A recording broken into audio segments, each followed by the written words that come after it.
This story is very meaningful. Everyone should hear it. Listen to Brian tell the story. I stood in the middle of my parents' dining room, my heart pounding as I forced myself to hold my ground.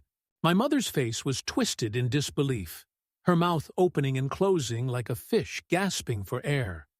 Victoria sat frozen, her eyes wide with shock, and Nathan, her husband, had the audacity to look away, as if he hadn't been part of the plan. My father, the usually reserved man who rarely spoke unless it was about finances or politics, slammed his fist down on the table so hard that the silverware clattered against the plates. "Are you out of your mind?" His voice was deep, authoritative, the same voice that had disciplined me as a child. The sudden boom made Andrew, Victoria's youngest, burst into tears, his tiny hands grabbing at his mother's sleeve. I had anticipated a reaction, but not this level of rage. My hands clenched into fists by my sides as I braced myself for what was coming. "How dare you buy a house without consulting us first?" My mother's voice was shrill now, thick with fury. I swallowed down the lump in my throat. "Because it's my money, my life, my decision." The words felt foreign in my mouth, unfamiliar. For years, I had gone along with their expectations, their demands, the way they had always favored Victoria over me. But this was different. This was my future. Victoria, finally regaining her voice, scoffed. "You're being so selfish, you know that? Our apartment is tiny. Do you have any idea how hard it is for the kids? Lucas has to share a room with Charlotte, and Andrew's crib is practically in our closet. And you? You're just going to live in a house all by yourself?" Yes. I let the single word hang in the air, unshaken by the way her face twisted in irritation. My mother turned to me, her expression shifting from anger to something worse. Disappointment. Barbara's house was perfect, right in the neighborhood. We had everything planned out. I stared at her, the words finally sinking in. "Wait, what do you mean, we had everything planned out?" A sinking feeling curled in my stomach. Silence. Victoria suddenly looked more at ease, a slow, knowing smile playing at the edges of her lips. My father wouldn't meet my gaze. Nathan, who had been quiet the entire time, was suddenly very interested in the mashed potatoes on his plate. "Mom?" My voice was sharp now, demanding. "What do you mean?" My mother exhaled, clasping her hands together as if she were about to deliver some wise, motherly advice. "Sweetheart," she said, in the tone she always used when she was trying to manipulate me, "the plan was for Victoria and her family to move in with you. It just makes sense." I laughed, not a soft chuckle, not a bitter scoff, but a full-bodied, incredulous laugh. "You seriously thought I was going to buy a house so Victoria and her family could live there for free?" Victoria crossed her arms. "Of course. That's what family does." I shook my head, stepping back as if putting physical distance between myself and them would somehow make this all less absurd. "No, that's what you expect me to do, because you've always expected me to give up everything for you." My mother's expression darkened. "You're being dramatic." "Am I?" My voice was steady, sharper now. "Tell me, when was the last time you asked me what I wanted?" Silence stretched between us. My father stood, fixing me with a glare that had once terrified me as a child, but now only made me sad. "You will cancel this ridiculous purchase immediately." I took another step back, shaking my head. "No." Chaos erupted, my mother shouting, my father fuming, Victoria insisting I was heartless, Nathan remaining suspiciously quiet, as though his very presence had nothing to do with this. The kids started crying, overwhelmed by the sudden outburst, I grabbed my bag and turned toward the door. "Where are you going?" Victoria demanded. I didn't look back. Home. My home. I walked out the door without another word, their shouts ringing in my ears as I drove away. The knocking on my apartment door started around noon the next day. Sharp, insistent, demanding. I knew who it was before I even checked the peephole. "Open this door right now," my father's voice rumbled from the other side. "We know you're in there." I stood frozen in my small living room, my pulse thudding in my ears. I could hear my mother muttering something, her voice thick with frustration. More pounding. "Go away," I called out, my voice firmer than I felt. "I'm not discussing this anymore." "Don't you dare talk to us like that," my father's voice boomed, making the door rattle in its frame. "We raised you better than this." My hands trembled as I picked up my phone. "If you don't leave right now, I'm calling the police." I made sure to press a few numbers so they could hear the beeping. A long pause. Finally, my mother sighed, her voice turning ice cold. "We're leaving. But this isn't over." I pressed my forehead against the door as their footsteps disappeared down the hall. My heart was still pounding when I sank to the floor. The texts started that night. First, they were from Victoria. A picture of Charlotte and Lucas squished together on a tiny bunk bed. "Look how little space they have."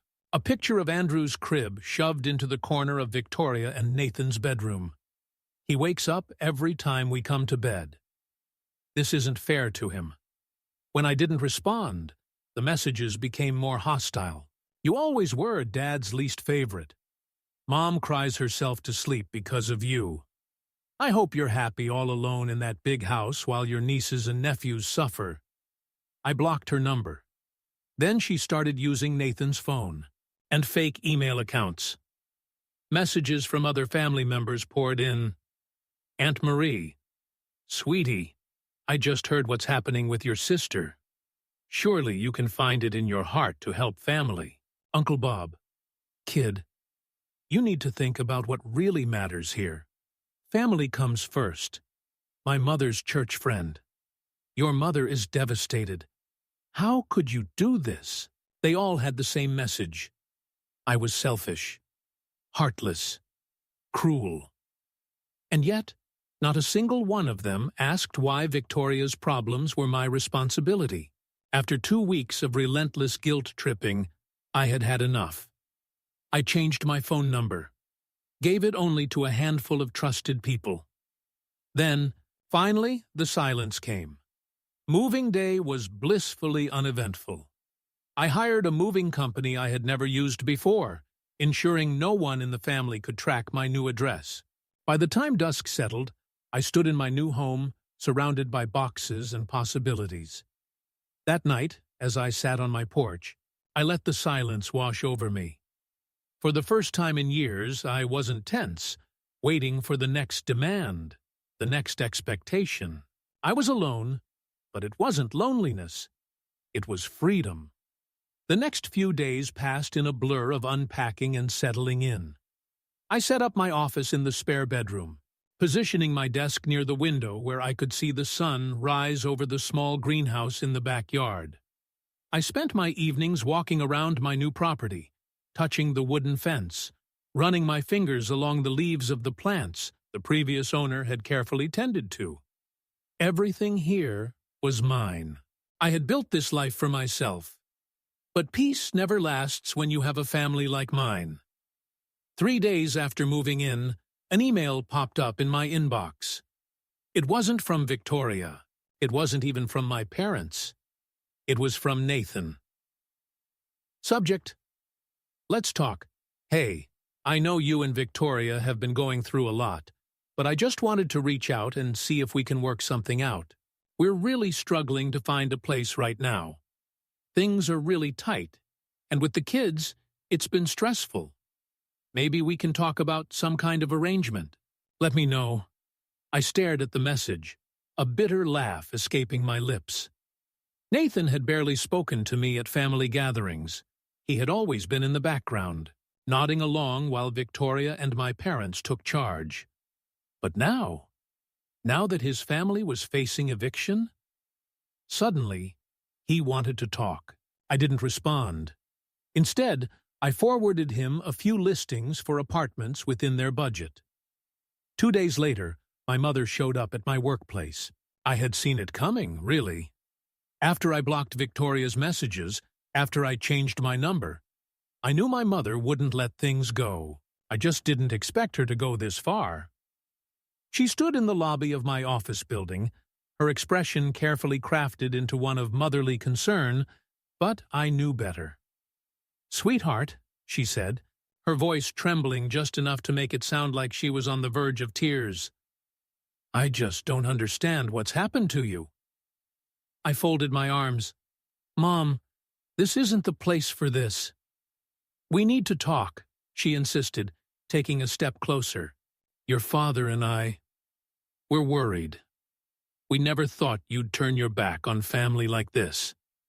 I clenched my jaw. "You mean you never thought I'd stand up for myself?" She sighed, shaking her head as if I were some wayward child who had lost her way. "Victoria and the kids are not my responsibility." Her eyes darkened. "Your father and I have always planned for this family to stick together. You thought I would just go along with whatever you wanted. You thought I would spend my entire life sacrificing for Victoria, just like I always have." I took a deep breath, my hands shaking slightly. "But I'm done." She let out a sharp breath, her carefully maintained facade beginning to crack. "Do you even know what this is doing to us? Your father and I aren't getting any younger. We've always counted on the family staying together. We thought we'd all be under the same roof one day. You thought I'd be the backup plan." I didn't soften my words. Her eyes flashed with something dangerously close to anger. "So that's it? You're just going to abandon us? Leave your parents to struggle in our old age?" I took a step back. "If you need financial help, I can refer you to a good advisor. But I'm not going to ruin my life for your expectations." For a moment, she just stared at me. Then, in the middle of my office lobby, in full view of my co-workers and security, she turned red with rage. "You have changed," she spat. "This money, this house, it's all changed you." I smiled, a slow, steady smile. "No, Mom. It's just the first time I've ever put myself first." She turned on her heel and stormed out. I walked away too, back to my office, back to my life. A week later, the news came. Victoria and Nathan had been evicted. Their apartment complex was being torn down for luxury condos, and they had nowhere to go. The texts and emails started up again, each one more desperate than the last. "We're running out of options. The kids don't deserve this. You have more than enough space. How can you sleep at night, knowing your niece and nephews have no home?" I deleted each one without replying. But then something changed. I received an offer, a director-level position in my company's London office. A massive salary increase, a company-provided flat in Kensington, and the opportunity to put an ocean between myself and my family's entitlement. When I announced my decision on LinkedIn, the congratulations flooded in. My colleagues, my mentors, my friends, they were genuinely happy for me. My family? Silence. Then, my father called. His voice was different this time, weaker somehow. He didn't congratulate me. He didn't ask about my plans. Instead, he brought up something else. "You know," he said, as if it were casual conversation, "your mother and I have been thinking about selling the house. We always assumed we'd all be together one day. Maybe live with Victoria and the kids. In the house we thought you'd buy." His voice wasn't demanding this time. It was tired, but I had already made up my mind. I know a great financial advisor, I said. I'll send you her information. There was a long silence. Finally, he sighed. I guess that's that then. I guess it is. The next day I held a farewell party in my garden. Friends, colleagues, neighbors, people who actually cared about me, people who had never once asked me to give up my life for their convenience. We laughed, we drank wine, we ate a meal I had cooked with herbs from my own garden. I stood on my porch, watching the sunset, feeling lighter than I ever had before. Tomorrow I would board a plane to London. My family would find out the same way they found out everything else, through social media. Victoria would post about sisters who abandoned their families. My mother would share articles about children who regret leaving their parents. But I wouldn't care, because for the first time in my life, I was free. The plane ticket to London sat on my desk, the departure date looming just a few days away. My bags were mostly packed, my affairs settled. My new life was waiting for me, promising a fresh start. One without the weight of my family's endless expectations. But before I could leave, there was one final chapter to close. The call came late at night. I recognized Victoria's number even though I had blocked her. She must have borrowed someone else's phone. Curiosity got the better of me, and for the first time in weeks, I answered. Her voice was thick with anger, exhaustion, and something else. Defeat. "You win!" she spat, her words brittle, cracking under the weight of everything she had lost. I didn't reply. I let her speak. "We have to move in with Mom and Dad. All 5 of us, in that tiny guest room. Lucas has to sleep on the floor, and Charlotte's crying every night because she has no space. Nathan lost his job, and we can't even afford daycare for Andrew anymore. Are you happy now?" Happy? I thought about it. Happy wasn't the right word. Satisfied, maybe. At peace. I had spent my whole life watching Victoria be handed everything while I worked twice as hard for half as much. And when the one thing I built for myself, my home, my independence, had been threatened, I had finally fought back. But hearing her like this, broken and desperate, I felt nothing. Not joy, not sadness, just indifference. She waited, maybe expecting me to cave, to offer money, to invite them into my home at the last moment like some grand redemption arc. But I had no guilt left to give.